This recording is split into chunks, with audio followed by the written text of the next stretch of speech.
the majority of people do trying to activate the winner effect. When you activate the winner effect, you do kind of feel that unstifledness that you feel when you're letting go.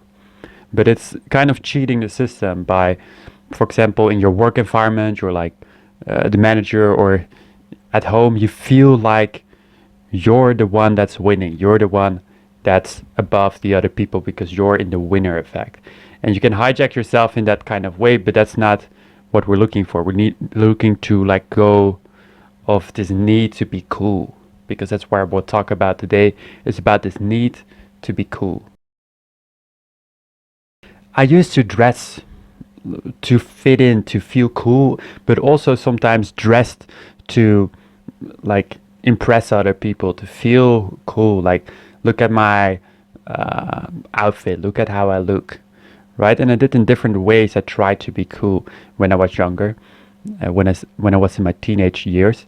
And I think this is also something that people really have when they're younger. This might be an issue that most of my audience that will watch this are probably a bit younger. They're probably more in their like 18, 19, 17. That's the moment that you're really trying to be cool. When you get older, you naturally change your priorities more towards your career and towards the people around you, taking care of other people around you.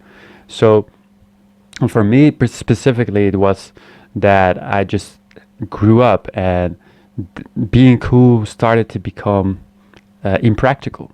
It was just no longer practical, and it was draining me of energy.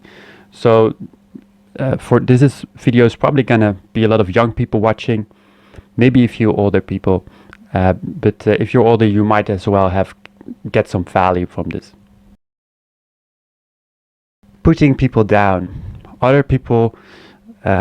putting other people down kind of gets you into this winner effect, and it's kind of a toxic thing that you can do, and I don't recommend you do that. Instead, I recommend you to laugh at yourself.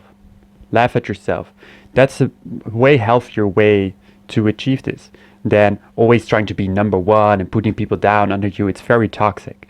So to laugh at yourself is to embrace, exaggerate, and laugh at yourself. For example, if you're in an uncomfortable situation, the best thing to do is just laugh at yourself. Like, just embrace it, embrace it, maybe exaggerate it, and then laugh at yourself. Also, think about it when you're what is way cooler, right? When you're crushing it, right? Or when some weird thing happened in your life, and it's kind of this epic story, right? These kind of epic stories come from embracing the moment, embracing what is happening around you, instead of trying to create all these kind of like I'm crushing it stories. Like nobody wants to watch and learn about you crushing it. Like nobody cares, right? It's good that you're crushing it, but it's not a good story, right? The best, most epic stories and the coolest stories are actually the ones that are weird and where you just embrace the moment. What is blocking you from giving yourself permission right now?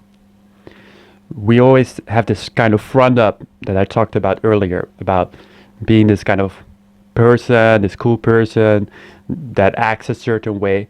How can you do something that in no way you could do it in a cool way? Like it's just so weird. You cannot do it cool. And for example, you do a push-up on the street, right? There's no way you're gonna do that and feel cool afterwards. You're just gonna feel maybe a bit embarrassed, maybe a bit, but it's freeing because of that embarrassment, of that unstifledness. Finally, you're like authentic. You're freeing yourself instead of trying to portray this image of I'm cool, I'm this, I'm that. You're just being yourself. You're just being you. And that is what is magnetic to other people. People don't find it magnetic when you're trying to be cool. People find it magnetic when you're being authentic, when you're being real, when you're being you.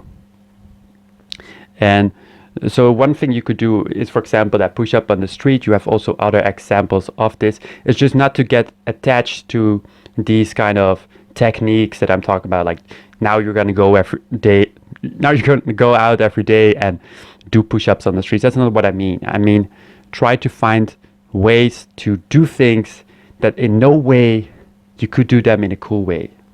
And then you can let go of that coolness and free yourself and be you and be authentic and be magnetic to other people.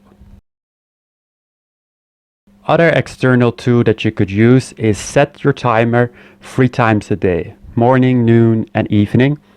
And every time it rings, you check in with yourself. You ask yourself, how am I feeling? How am I doing? Do I feel grief right now? Do I feel anger? Do I feel sad? Do I feel a bit tense right now? And every time the alarm goes off, you're going to check yourself. And then you're going to ask yourself this question. How did this stifleness and this shyness come about? How did this come up? And then you process it, and you go home, you process it, and you let go of it.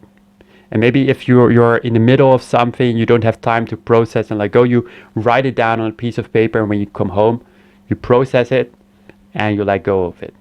And you let go of that shyness, you let go of that trying to be cool, trying to be like perfect, you know, trying to let go of that front that you put up when you go out in the world. Shadow questions. Ask yourself the shadow questions. Ask yourself the shadow question, why do my parents not love me? And why is it completely my fault? Now, I'm not saying this is true. Of course it's not true, right? Maybe it is, I don't know, but probably it is not.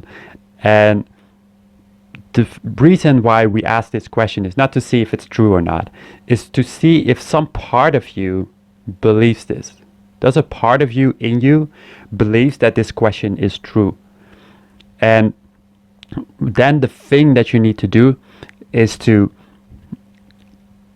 see what comes up, right? Feel what comes up, and don't look at the good things that come up. Look at the negative things that come up, and you're like, oh no, like they don't love me because of this and because of that. And then you go ask the questions, why? Why do they not love me? Why do they this? Why is it completely my fault? Going deeper into this and getting to the core of that and learning how to bring that up. Learning how to bring that up inside yourself so you can let go of it. This is about deeply healing yourself from within by asking these questions, getting triggered, awakening this trigger inside you, and letting go of it. And therefore, feeling a lot lighter, right? And when you feel a lot lighter, life becomes easier, life becomes more happier, you become better, you feel better. And you also become more magnetic to other people, and it helps you in social situations, it helps you in life, in business, in any type of situation. It helps you when you finally let go of that. And the best way to let go sometimes is just to breathe in and breathe out for a minute, and that's it. Now, this was everything I had to say about being cool. It might be a bit shorter video. I just want to thank you all for watching. Don't forget to subscribe. Don't forget to like, and I hope to see you in the next video.